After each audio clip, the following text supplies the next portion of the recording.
I never thought a single phone call could break a man twice. The first time was when my wife, Claire, passed away. The second time was the day I learned what my daughter had done with the one thing I swore I would protect forever. It was a quiet Tuesday evening. I had just finished dinner alone. The house was silent, and the only sound was the ticking of the old clock Claire loved. My phone lit up on the table. Unknown number. Normally, I ignore those.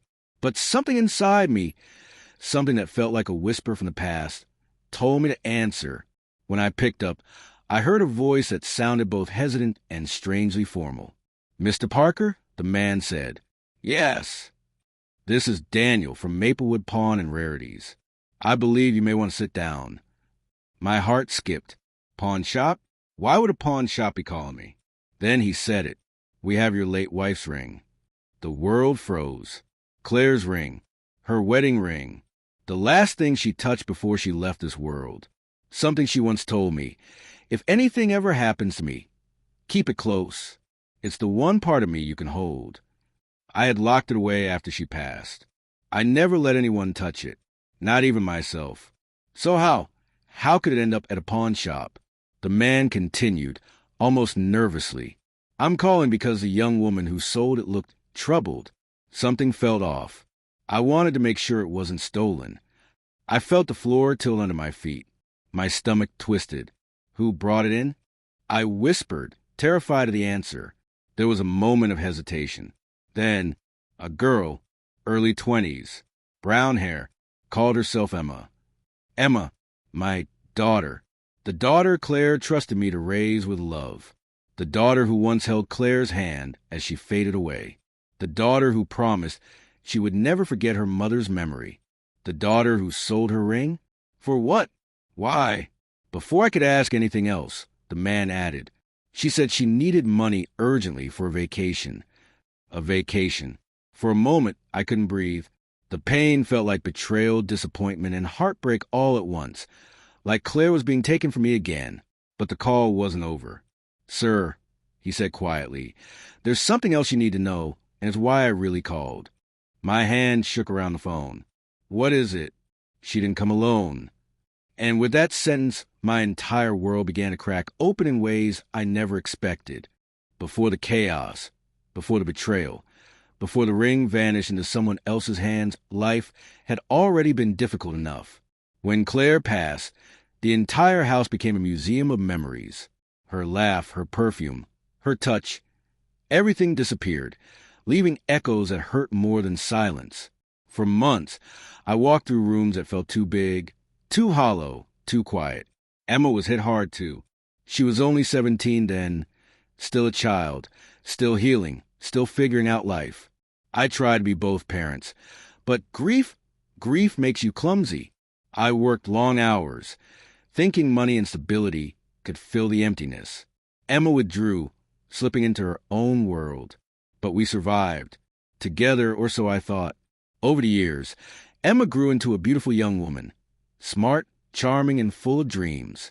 But she also became restless. Every now and then, I saw a spark of something Claire would have been proud of, and flashes of something Claire would have feared. Impulsiveness, naive trust, and a desperate desire to escape reality. She talked constantly about traveling the world, escaping routine, finally living. I always promised, one day we'll go somewhere together, somewhere your mom always wanted to see. But work got busy, bills piled up, and somehow, one day, kept moving farther away. Still, I believed we had each other. I believed the bond we shared, woven through grief, was unbreakable. I believed wrong. 2 weeks before the pawn shop called, Emma had asked me for money for a vacation with her boyfriend, Tyler. Tyler, a name I never liked saying. A walking red flag with charm too cheap to be real. The kind of guy who speaks with confidence but has nothing to back it up. Emma adored him. I tried to warn her gently. She insisted I didn't understand. "I need this trip, Dad," she had said, her eyes stubborn and cold. "I've been stuck for years. I want to live my life. I want freedom." "I'm not stopping you," I had replied, "but I can't give you thousands of dollars for a beach trip with someone who doesn't even have a job." That night, She slammed her bedroom door for the first time since the teenage years. We barely spoke the next morning, and then she left for a study group and came back strangely quiet, distant, avoiding eye contact. Her bag looked heavier, her steps lighter, as if she had done something big, something she didn't want me to discover. I assumed it was teenage frustration. I didn't know she was holding Claire's ring. I didn't know she had already chosen a different path.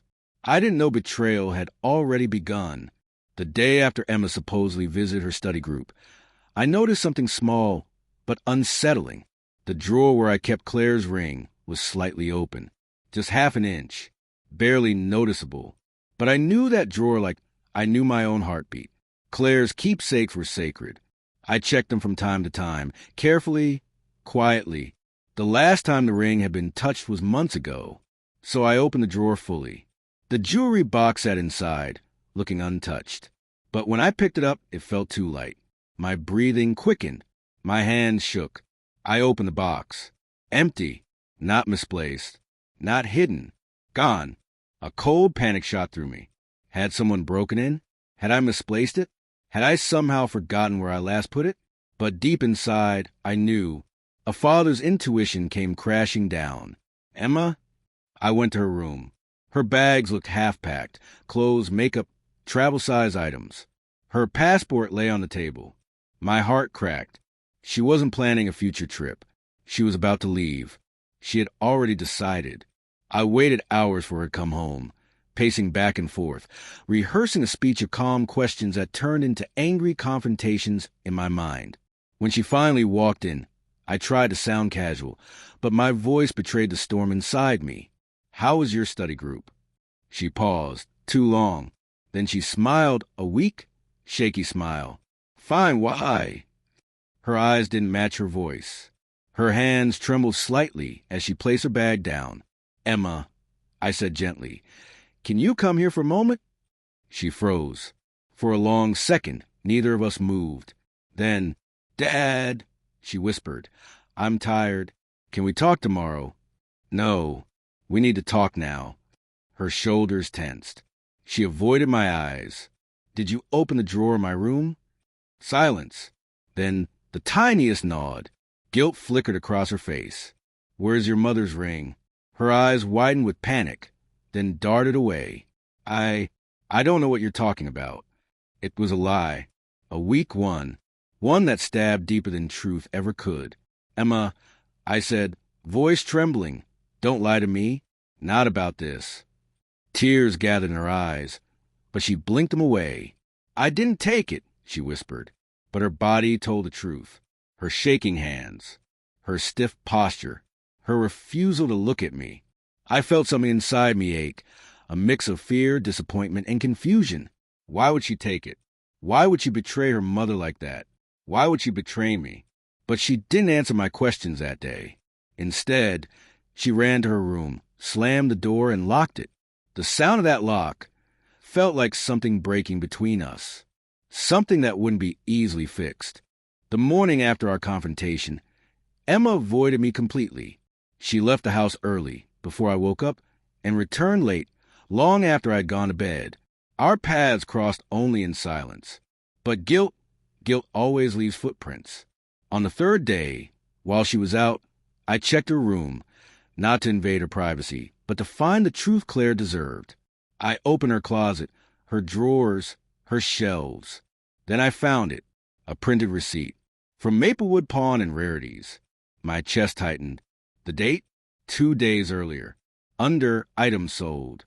1 gold diamond ring. The value, far less than it was worth. Claire's ring wasn't just jewelry. It was part of her, a symbol of our life, our love, our memories. And beneath the itemized list, the signature, Emma Parker. I held that paper like it burned. She had lied. Not just about taking the ring. Not just about selling it. She had lied to my face, with tears in her eyes, choosing a vacation with a boy over the memory of her mother. My heart didn't just break. It crumbled. When Emma came home that evening, I sat at the table waiting. She looked at me, and her face drained of all color when she saw the receipt in my hand. Emma, I said quietly, why? She didn't answer. She just stared, like a deer in headlights, like a thief caught under a spotlight, like a child realizing the consequences were real. Say something, I whispered. She swallowed hard, wiped her cheek, then whispered, I needed the money. For vacation? I asked, voice cracking. No, she stopped. Not exactly. Her eyes darted away. I leaned forward. Then what was it for? She hesitated. Her lips trembled. She took a deep breath. It wasn't my idea. Those 4 words pierced deeper than anything else. Whose idea was it? I asked. Her voice broke. Tyler. Of course. The boy with smooth lies and empty promises. The boy who convinced Emma she deserved freedom. The boy who whispered dreams of beaches, clubs, adventures, dreams he expected me to pay for. He said it was just a ring, she continued, tears spilling. He said you'd never notice. He said, it's not like Mom needs it anymore. The world darkened. He said what? She flinched. I'm sorry, Dad. I didn't know what to do. He said he'd break up with me if I didn't help him get the money. He needed it to secure the trip. I didn't want to lose him. Lose him? She had lost something far greater. Emma, I whispered, voice shaking. Your mother trusted you. She loved you. She wanted you to grow up with values she cherished. I know, she sobbed. I messed up. I messed up so bad. Her tears were real. But tears don't glue a broken trust back together. I stood up. This ends now, I said. Tell me everything. And she did. Piece by piece, the betrayal unfolded like a shattered mirror. Tyler planned the sale. He convinced her I wouldn't care. He promised he would pay her back. He said the ring was just sentimental junk. By the time she finished, I felt both drained and enraged. I didn't know what hurt more, that Emma betrayed me, or that she betrayed Claire. But I knew one thing. This wasn't over. Not by a long shot. People think revenge always comes in flames, screaming, confrontation. But sometimes revenge comes quietly, calculated, cold, precise. Before I did anything, I needed to get the ring back. Claire deserved that much. I drove to Maplewood Pond the next morning. A small bell chimed as I walked in. The owner, Daniel, recognized me instantly. You must be Mr. Parker, he said gently. I'm glad you came. He handed me the ring without argument. I didn't put it on display, he said. Something about that girl. She looked scared, not greedy. I appreciated that. But retrieving the ring was only step 1. Now came step 2. Tyler, the boy who thought destroying a family heirloom was an acceptable price for a vacation. The boy who manipulated my grieving daughter. The boy who thought I would do nothing. He had underestimated the wrong man. I didn't go to war with fists or shouting. I went with strategy, something I learned long ago. To beat a liar, expose a lie. To beat a manipulator, remove their power. To beat a snake, reveal their skin. First, I needed information. Emma, still emotional after yesterday, was willing to talk. Between tears, she told me everything. Tyler was broke. He owed money to people. He had promised Emma a luxury vacation if she helped him. He planned to use the money to impress his friends. He even joked that girls always steal their parents' stuff anyway. By the time she finished, my blood was boiling. I asked her one question. Do you want to fix this? She nodded, ashamed but determined. Then you need to see him for who he really is. How? She asked shakily. We're going to talk to him. Together. She hesitated, fear in her eyes. And when he shows his true face, I said, you'll understand everything. That evening, Emma texted Tyler. We need to talk. Dad found out. Come to the cafe at 6. He replied within seconds. Don't worry. I'll handle him. He thought he could handle me. He had no idea who he was dealing with. At 6 p.m., we sat at the cafe. Tyler swaggered in, confident, careless, wearing sunglasses indoors like he thought he was a celebrity. Hey, babe, he greeted Emma, ignoring me completely. Emma shrank in her seat. Tyler, she whispered, why did you make me sell the ring? He rolled his eyes. Oh, my God, we're still on that? It was just a ring. Your dad can buy another one. I leaned forward. No, Tyler, he can't. He finally looked at me. That's when he saw the ring on the table. His face paled. You bought it back? No, I said. I reclaimed something that was never yours to take. His jaw tightened. This is ridiculous, he snapped. Emma did it willingly. Don't blame me for her choices. Emma flinched. Tyler, I said calmly. You manipulated her. Tyler smirked. So what? She fell for it. Not my problem. That sentence was his mistake. Emma's breath caught. Her heart broke visibly. I didn't need to say anything else. Tyler exposed himself. All I had to do was watch the truth sink into Emma's chest. For the first time, she saw him clearly. Tyler, she whispered, voice trembling. We're done. He scoffed. You're nothing without me. No, I said sharply. She's finally free of you. Tyler stormed out, mumbling curses. But this wasn't the end. This was only the beginning of consequences. The fallout hit faster than I expected. That night, Emma broke down completely. Not with guilt this time, but with clarity. She apologized 100 times, sobbing into her hands. Dad, how could I be so stupid? How could I choose him over Mom? Over you? I wrapped my arms around her. Emma, I whispered, you made a mistake, but mistakes don't define you. How you fix them does. She cried harder. I hurt you. I hurt Mom's memory. I don't know how to forgive myself. You start, I said softly, by rebuilding. Over the next few days, Emma changed. She deleted all of Tyler's messages, blocked him on everything, apologized sincerely, truly sincerely, and she made a promise. I want to earn back your trust, Dad. No shortcuts. But Tyler didn't disappear easily, not when manipulation was his weapon. 2 days later, he showed up at our house, shouting, banging on the door, claiming Emma owed him money. I stepped outside. Leave, I said calmly. He smirked. Or what? Gonna call the cops because your little princess made a deal? No, I said quietly. I'm gonna tell the truth. His smile faded. What truth? I pulled out my phone and pressed play. Emma had recorded the entire cafe conversation. Every manipulation, every lie, every confession. His face drained of color. You can't use that. You're right, I said. I don't need to, but the people you owe money to, they might find it interesting, especially the part where you brag about cheating them. His voice trembled. Don't do that. Then leave my daughter alone. He swallowed hard. His bravado collapsed like a cheap mask. He backed away slowly, then ran.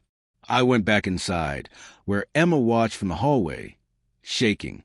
Dad, she whispered, I'm so glad you're here. For the first time in years, she sounded like the little girl who used to hold my hand after nightmares. I'll always be here, I said, and I meant it. Life didn't magically become perfect. Trust isn't repaired in a day. Pain doesn't vanish after one apology. But step by step, Emma changed. She got a part-time job to earn money honestly. She went to therapy to understand why she clung to toxic love. She started cooking with me in the evenings, something Claire used to do. There were nights we talked about Claire, really talked, about her laugh, her kindness, her dreams for Emma. One night, Emma said something that nearly broke me. I didn't just betray you, Dad. I betrayed Mom and myself. But I want to make things right. She handed me a small envelope. Inside was a deposit slip. She had started a savings fund labeled Mom's Memory Trip. Someday, she said softly, I want us to take the trip Mom always dreamed of, together, and I want to pay for it myself. For the first time since the ring disappeared, I felt peace. Slow, warm, gentle peace. The kind Claire used to bring with her smile. We kept the ring in a safer place, somewhere only we both knew. We treated it not as a painful reminder, but as a bridge that connected what we lost to what we were rebuilding. And Emma, she became stronger, wiser, more grounded than ever before. She no longer needed validation from toxic people. She no longer chased freedom in reckless ways. She learned that real freedom comes from self-respect. One evening, she hugged me tightly, something she hadn't done in years. "Thank you, Dad," she whispered, "for not giving up on me." "I never will," I replied, and in that moment, I knew we had survived something bigger than betrayal. We had survived ourselves. People think betrayal comes only from strangers, but sometimes it comes from the people you love most, and that's what hurts the deepest. But here's what I learned. Love isn't about perfection. Love is about forgiveness, growth, and choosing each other again after the storm. When Emma sold Claire's ring, I thought I'd lost her too. I thought grief had stolen everything I had left. But sometimes life forces us to break, so we can rebuild stronger. I learned that children make mistakes, not because they don't love us, but because they're still learning who they are. I learned that manipulation disguised as love can twist even the kindest heart. I learned that trust can be shattered, but not destroyed forever. But the biggest lesson? A memory isn't protected by objects. It's protected by the people who carry its meaning. Claire's ring came back to me. But more importantly, Emma came back to herself. And me. So if you take anything from my story, let it be this. Protect the ones you love. Guide them when they lose their way. Hold on even when it hurts. Because sometimes the call that breaks you also becomes the call that saves you. The end.